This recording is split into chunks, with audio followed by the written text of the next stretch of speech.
Video में आपका स्वागत है। और आज के इस वीडियो में हम पढ़ेंगे कक्षा 12 का पोएम नंबर जो 6 है, लव बेल्डेम सेंस मर्सी, जो जॉन किट्स के द्वारा लिखी गई है। लेकिन आज इसका हम पार्ट 2 पढ़ेंगे। इस पोएम में कुल 12 स्टेंजा हैं। 12 में से मैंने आपको 6 स्टेंजा इसके पार्ट 1 में पढ़ा दिया है। यदि आप पार्ट 1 नहीं देखे हैं या यदि आप यह मेरे चैनल पर पहला वीडियो आप देख रहे हैं तो इस वीडियो को बंद कीजिए, आप चैनल में जाइए, वहाँ से आपको प्लेलिस्ट से सबका एक एक प्लेलिस्ट मैं बना दिया हूँ। प्रोज का, पोइट्री का, जो भी आपके टेक्स्ट बुक में है वहाँ से आप देखिए, नहीं तो डिस्क्रिप्शन बॉक्स में जाइए, वहाँ लिंक मिलेगा, वहाँ से आप देख सकते हैं। मैं आज जो पढ़ाने जा रहा हूँ इसके पहले का थोड़ा सा मैं समरी आपको बता दूँ कि इसमें कवि एक योद्धा से पूछता है। योद्धा जो है वह भी कवि ही है, इसमें कवि का डबल रोल है, आप इस तरह से समझ सकते हैं।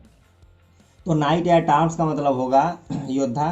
कवि योद्धा से पूछता है कि आप इतने क्यों उदास हैं, इतने क्यों दुखित हैं, आपका चेहरा इतना पीला क्यों पड़ चुका है, यद्यपि फसल कट गई है, झीलों के किनारे नम जगहों पर पाई जाने वाली सेज नामक घास मुरझा गई है, फिर भी आप इस तरह से क्यों घूम रहे हैं। यह प्रश्न एक बार, दो बार नहीं, 3 बार पूछता है। 3 बार पूछने के बाद तब योद्धा उत्तर देना शुरू करता है और अपने उत्तर में वह बताता है कि वह चारागाह में एक सुंदर महिला से मिला, वह बहुत खूबसूरत थी, मतलब उसके खूबसूरती का वर्णन कवि वह योद्धा करता है। फिर वह बताता है कि मैं उसको कुछ दिया जो मैं अपने हाथों से बनाया था, जैसे मैं उसके गले के लिए फूलों का हार बनाया था, हाथ के लिए फूलों का कंगन बनाया था, कमर के लिए फूलों का जो जोन बनाया था, करधनी बनाया था। इतना ही नहीं, इतना कुछ देने के बाद मैंने उसे अपने घोड़े पर बिठा करके भी घुमाया और वह मेरे घोड़े से एक ओर झुक करके परियों का गीत गा रही थी। तो स्टूडेंट्स, आज हम पढ़ेंगे इस पोएम का स्टेंजा नंबर पढ़ेंगे हम लोग स्टेंजा नंबर 7 में क्या पढ़ेंगे? She found me roots of relish sweet and honey wild and manna dew and sure in language stand she said I love thee true. She means वह, found thee, me means मुझे अर्थात योद्धा को, roots कंदमूल, of relish sweet मतलब होगा स्वादिष्ट अर्थात मीठे स्वाद वाला जंगली कंदमूल कवि को दिया। कवि का मतलब यहाँ योद्धा से है, योद्धा को दिया।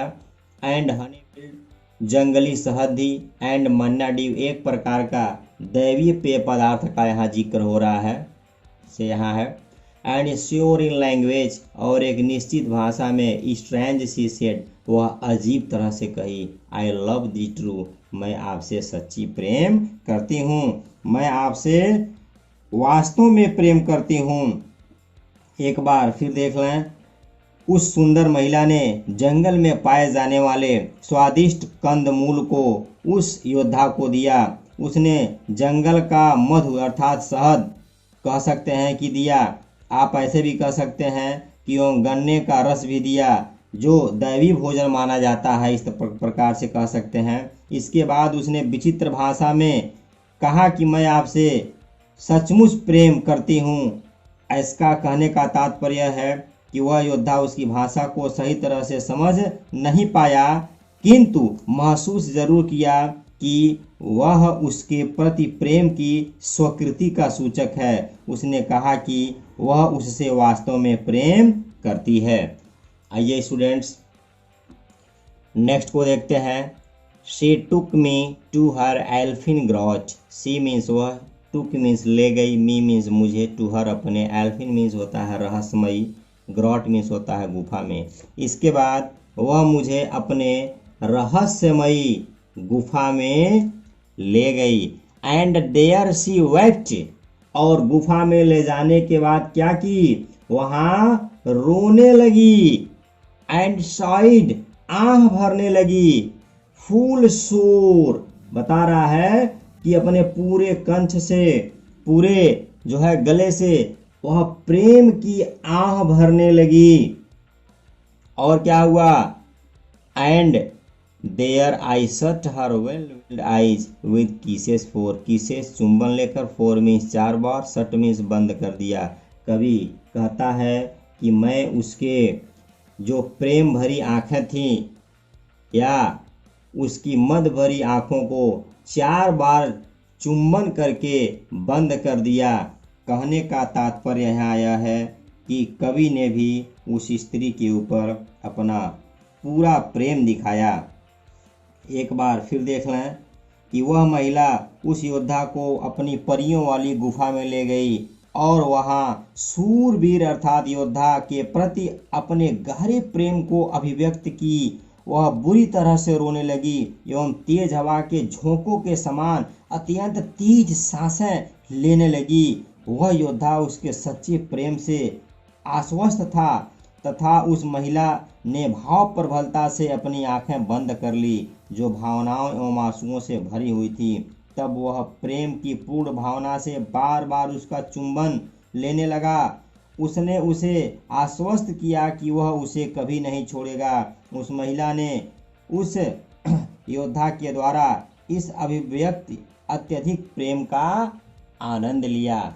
आइए अगले को देखते हैं। स्टैंजा नंबर 9 में एंड और देयर वहाँ सी वह लर्ड में अस्लीप, वह मुझे लोरी गा करके सुला दी। लोरी आप जानते होंगे, कई सारी लोरियाँ होती हैं। आप लोरी सुने होंगे, आप लोग चंदनिया सुने होंगे, इस तरह का लोरी है। एंड देयर और वहाँ आई ड्रीम्ड, मैं स्वप्न देखा। एह अरे ओ बिटाइड, कहता है कि बुरा हो उस स्वप्न का। बिटाइड का मतलब यहाँ होना है।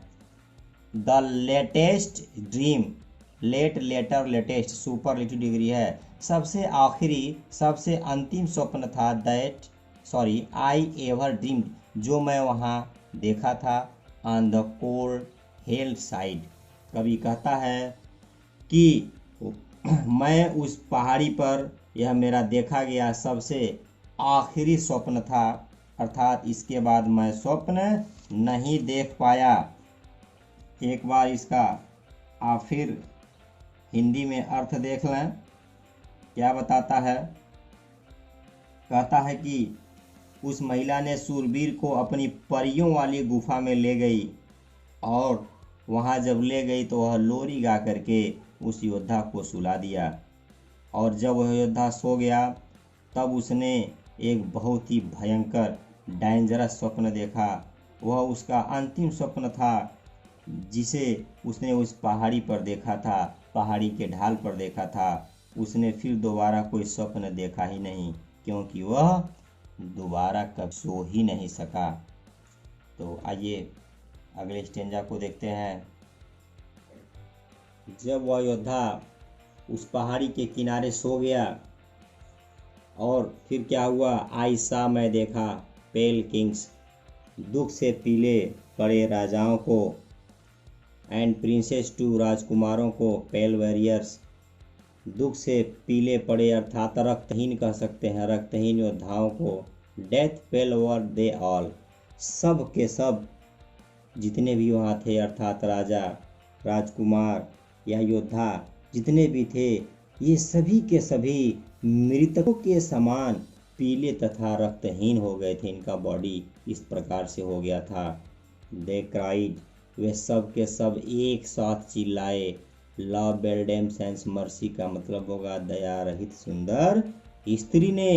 हैथ दी मीन्स आपको, हैथ मीन्स हैज, इंथ्राल मतलब होता है गुलाम बनाना, दास बनाना, अर्थात इस दया रहित सुंदर स्त्री ने तुम्हें भी अपने चंगुल में फंसा लिया है। हैथ दी इंथ्राल का मतलब होता है उस सुंदरी ने आपको भी अपने चंगुल में फंसा लिया है, अपनी गुलामी में फंसा लिया है। आप इस प्रकार से भी इसको कह सकते हैं। आइए एक बार इस कविता का पुनः हम हिंदी अर्थ देख लेते हैं। बता रहा है कि उस शस्त्रों से सुसज्जित योद्धा ने अपने स्वप्न में अनेक राजाओं, राजकुमारों एवं योद्धाओं को देखा। वे सब एक मृत शरीर के समान पीले और कमजोर प्रतीत हो रहे थे।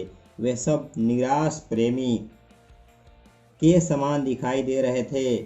वे सब शूरवीर को अर्थात शस्त्रों से सुसज्जित योद्धा को यह चेतावनी दे रहे थे कि उस सुंदर महिला के हृदय में कोई भी दया या प्रेम वाली चीज नहीं है।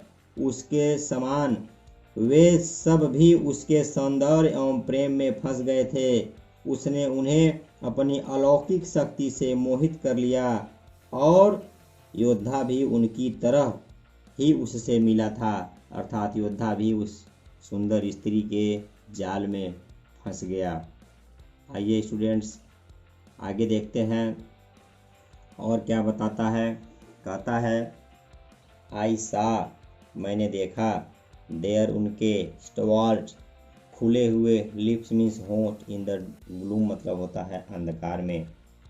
बताता है योद्धा कि मैंने उस अंधकार में, उस गुफा के अंधकार में उनके सूखे हुए होंठ देखे, विद हॉरिड वार्निंग गैप्ड। बता रहा है कि वे जितने भी थे वे सब मुझे एक भयंकर चेतावनी दे रहे थे। गैप्ड वाइड का मतलब होता है चौड़ा खुला हुआ था, अर्थात अपना मुंह के वे सब के सब मुझे चेतावनी दे रहे थे। एंड आई ओ, और तब मैं जग गया। एंड फाउंड मी हियर, और मैं अपने आप को यहाँ पाया। On the cold hill side, इस ठंडी पहाड़ी पर मैं अपने आप को यहाँ पाया।